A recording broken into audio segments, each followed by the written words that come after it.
മനസ്സിലാക്കി അവർക്കുള്ള സമത്വവും ബഹുമാനവും ഉറപ്പിക്കേണ്ടതും അത്ര തന്നെ പ്രധാനമാണ്. സ്ത്രീകൾ ശക്തരായാൽ സമൂഹവും രാജ്യവും ശക്തമാവും. അമ്മയായി, സഹോദരിയായി, അധ്യാപികയായി, നേതാവായി, ഡോക്ടറായി, ശാസ്ത്രജ്ഞയും എഴുത്തുകാരിയും സ്ത്രീകൾ എല്ലാ മേഖലയിലും വലിയ നേട്ടങ്ങൾ കൈവരിച്ചിരിക്കുന്നു. ലോകത്തിനു മുന്നിൽ പ്രതിഭ തെളിയിച്ച വിവിധ സ്ത്രീകൾക്ക് വ്യക്തിത്വങ്ങളിലൂടെ നമുക്ക് കടന്നുപോകാം.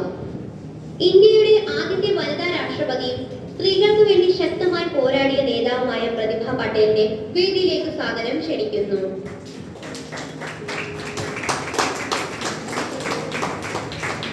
ഇന്ത്യയുടെ ആദ്യത്തെ വനിതാ രാഷ്ട്രപതിയും ശക്തമായ നേതാവുമായ വ്യക്തിയാണ് പ്രതിഭ പാട്ടേൽ. 1934 ഡിസംബർ 19 മഹാരാഷ്ട്രയിലെ ജൽഗാവ് ജില്ലയിൽ ജനിച്ചു.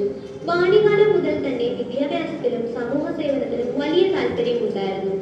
ജൽഗാവ് കോളേജിൽ പഠിച്ചു. തുടർന്ന് നിയമ പഠനവും നടത്തി. അഭിഭാഷകയായി പ്രവർത്തിക്കുകയും ചെയ്തു. പിന്നീട് രാഷ്ട്രീയത്തേക്ക് കടന്നു വന്നു. സ്ത്രീകളുടെ വിദ്യാഭ്യാസത്തിന്റെയും പുരോഗതിക്കും വേണ്ടി പ്രത്യേക ശ്രദ്ധ നൽകി. 2007 ഇന്ത്യയുടെ ആദ്യ വനിതാ രാഷ്ട്രപതിയായി തെരഞ്ഞെടുക്കപ്പെട്ടു. കഠിനാധ്വാനവും ആത്മവിശ്വാസവും ഉണ്ടെങ്കിൽ വലിയ നേട്ടങ്ങൾ കൈവരിക്കാൻ കഴിയുമെന്നാണ് നമ്മളെ പ്രതിഭ പട്ടേൽ തെളിയിച്ചത്. അടുത്തതായി ഇന്ത്യയുടെ നൈറ്റിംഗേൾ എന്നറിയപ്പെടുന്നതും സാഹിത്യ പ്രതിഭയെ കൊണ്ട് പ്രശസ്തയായ ഇന്ത്യയുടെ ആദ്യത്തെ വനിതാ ഗവർണറായ സരോജിനി നായിഡുവിനെ വേദിയിലേക്ക് സ്വാഗതം ചെയ്യുന്നു.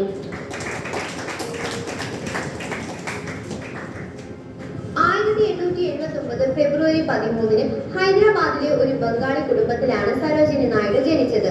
മദ്രാസ്, ലണ്ടൻ, കോംബ്രിഡ്ജ് എന്നിവിടങ്ങളിലായിരുന്നു വിദ്യാഭ്യാസം അനുഷ്ഠിച്ചിരുന്നത്. ബ്രിട്ടനിൽ വോട്ടവകാശം സംരക്ഷിക്കുന്നതിനായി ജോലി ചെയ്തിരുന്ന അവർ ഇന്ത്യയുടെ സ്വാതന്ത്ര്യത്തിനായുള്ള കോൺഗ്രസ് പാർട്ടിയിലൂടെ പോരാട്ടത്തിലേക്ക് ആകർഷിക്കപ്പെട്ടു. ദേശീയ പ്രസ്ഥാനത്തിന്റെ ഭാഗമായി തീരുകയും മഹാത്മാഗാന്ധിയുടെയും സ്വരാജ് എന്ന ആശയത്തിന്റെയും അനുയായിയായി മാറുകയും ചെയ്തു. 1925 ഇന്ത്യൻ നാഷണൽ കോൺഗ്രസ് തന്റെ ആദ്യ ഇന്ത്യൻ വനിതാ പ്രസിഡന്റായി. ഇന്ത്യക്ക് സ്വാതന്ത്ര്യം ലഭിച്ചതിനു ശേഷം അവർ ഉത്തർപ്രദേശ് സംസ്ഥാനത്തിന്റെ ആദ്യ വനിതാ ഗവർണറുമായി തെരഞ്ഞെടുക്കപ്പെട്ടു. ഇനി നിങ്ങളുടെ മുന്നിൽ സാഹിത്യ രംഗത്ത് വലിയ സ്വാധീനം ചെലുത്തിയ പ്രമുഖ എഴുത്തുകാരിയായ കമലാ സുരയ്യയെ ക്ഷണിക്കുന്നു. 1934 കേരളത്തിലെ പുന്നയൂർകുളം എന്ന സ്ഥലത്താണ് കമലാ സുരയ്യ ജനിച്ചത്. മലയാളം, ഇംഗ്ലീഷ് ഭാഷകളിൽ പ്രശസ്തയായ എഴുത്തുകാരി കൂടിയായിരുന്നു കമലാ സുരയ്യ. കവിത, കഥ, ആത്മകഥ തുടങ്ങിയ സാഹിത്യ രൂപങ്ങളിൽ അവർ കഴിവ് തെളിയിച്ചു. സ്ത്രീയുടെ മനസ്സും വികാരങ്ങളും ധൈര്യത്തോടെ തുറന്നു പറഞ്ഞ എഴുത്തുകാരിയായിരുന്നു കമലാ സുരയ്യ. അവരുടെ എന്റെ കഥ എന്ന ആത്മകഥ വളരെ പ്രശസ്തമാണ്. സ്ത്രീ സ്വാതന്ത്ര്യം, സത്യസന്ധത, വ്യക്തിത്വം എന്നിവയെക്കുറിച്ചുള്ള എഴുത്തുകൾ കൊണ്ടാണ് അവർ മലയാള സാഹിത്യത്തിൽ ശ്രദ്ധേയയായത്. അടുത്തതായി പെൺകുട്ടികളുടെ വിദ്യാഭ്യാസത്തിനായി പോരാടുന്ന പ്രശസ്ത സാമൂഹിക പ്രവർത്തകയായ മലാല യൂസുഫ്സായിയെ വേദിയിലേക്ക് സ്വാഗതം ചെയ്യുന്നു.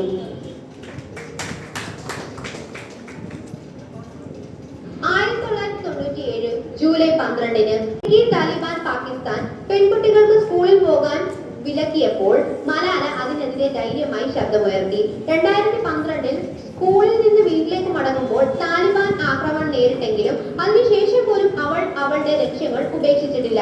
ലോകമെമ്പാടും പെൺകുട്ടികളുടെ വിദ്യാഭ്യാസത്തിനായി പ്രവർത്തിച്ച മലാലയ്ക്ക് 2014 നോബൽ പ്രൈസ് പുരസ്കാരം ലഭിച്ചു. ഏറ്റവും കുറഞ്ഞ പ്രായത്തിൽ ഈ പുരസ്കാരം നേടിയ വ്യക്തി എന്ന ബഹുമതിയും അവർക്കുണ്ട്. ഇന്ന് മലാല ലോകത്തിലെ കുട്ടികളുടെ വിദ്യാഭ്യാസത്തിന്റെ അവകാശത്തിനായി പ്രവർത്തിച്ചുകൊണ്ടിരിക്കുന്ന ഒരു വ്യക്തിത്വം കൂടിയാണ്. അടുത്തതായി മറ്റൊരു പ്രശസ്ത ഇന്ത്യൻ എഴുത്തുകാരിയും സാമൂഹിക പ്രവർത്തകയുമായ അരുന്ധതി റോയെ വേദിയിലേക്ക് സ്വാഗതം ചെയ്യുന്നു. 1961 നവംബർ 24 ഇന്ത്യയിലെ ഷില്ലോങ് എന്ന സ്ഥലത്താണ് അരുന്ധതി റോയ് ജനിച്ചത്. അവരുടെ ഏറ്റവും പ്രശസ്തമായ novel the God of small things ആണ്. ഈ നോവലിന് 1997 ലോക പ്രശസ്തമായ ബുക്കർ പ്രൈസും ലഭിച്ചിട്ടുണ്ട്. ഈ പുരസ്കാരം നേടുന്ന ഇന്ത്യയിലെ ആദ്യത്തെ വനിതാ എഴുത്തുകാരിയും കൂടിയായിരുന്നു അരുന്ധതി റോയ്. അവർ പരിസ്ഥിതി സംരക്ഷണം, മനുഷ്യാവകാശം, സാമൂഹിക നീതി എന്നിവ സംബന്ധിച്ചുള്ള വിഷയങ്ങളിൽ ശക്തമായി പ്രതികരിക്കുന്ന വ്യക്തിയും കൂടിയാണ്. അവരുടെ ലേഖനങ്ങളും പ്രസംഗങ്ങളും സമൂഹത്തിൽ വലിയ സ്വാധീനം ചെലുത്തുകയും ചെയ്തിട്ടുണ്ട്. അടുത്തതായി ഇന്ത്യൻ സംഗീത ലോകത്തിൽ വലിയ സംഭാവന നൽകിയ മഹത്തായ ഗായികയായ ലതാ മങ്കേഷ്കറിനെ വേദിയിലേക്ക് സ്വാഗതം ചെയ്യുന്നു.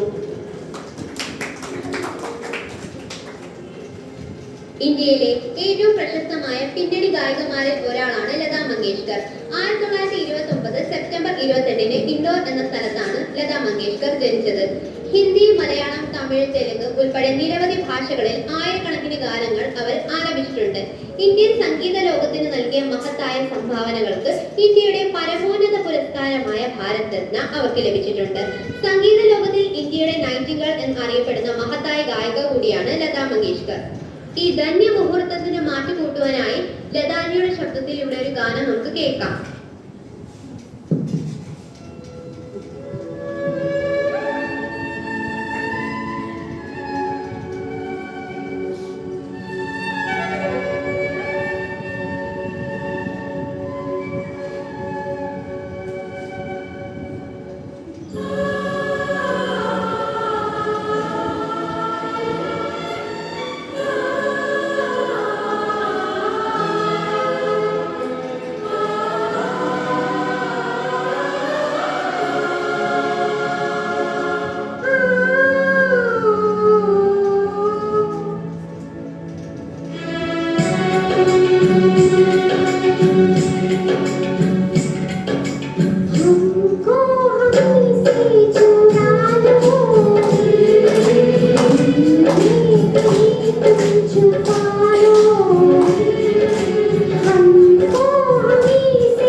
വിദ്യാഭ്യാസവും പരിശ്രമവും നമ്മുടെ ഏറ്റവും വലിയ ശക്തിയാണ്. ഓരോ സ്ത്രീക്കും വലിയ സ്വപ്നങ്ങൾ കാണുവാനും അത് നേടിയെടുക്കുവാനും കഴിയും. നാം നമ്മുടെ കഴിവിൽ വിശ്വാസം വെച്ച് ധൈര്യത്തോടെ മുന്നോട്ട് പോയാൽ ജീവിതത്തിൽ ഉറച്ചു നിൽക്കുവാനും വിജയിക്കുവാനും സാധിക്കും. സ്ത്രീ ശക്തി ഉയർന്നാൽ കുടുംബവും സമൂഹവും രാജ്യവും ഉയരും. അതുകൊണ്ട് നമ്മൾ എല്ലാവരും ചേർന്ന് സ്ത്രീകളെ പിന്തുണയ്ക്കുകയും അവരുടെ ശക്തിയെ ആദരിക്കുകയും ചെയ്യാം.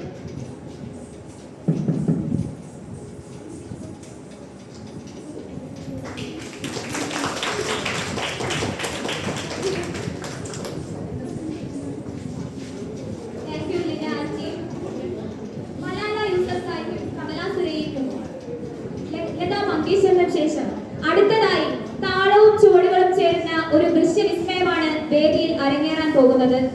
വനിതാ ദിനാഘോഷത്തിന്റെ ഭാഗമായി മാക്സ് വിഭാഗം അവതരിപ്പിക്കുന്ന ഒരു ഡാൻസ് ആണ് ഇനി വേദിയിൽ. ശ്രീലക്ഷ്മി ആൻറ്റീവിനെ വേദിയിലേക്ക് ഞാൻ സ്വാഗതം ചെയ്യുന്നു.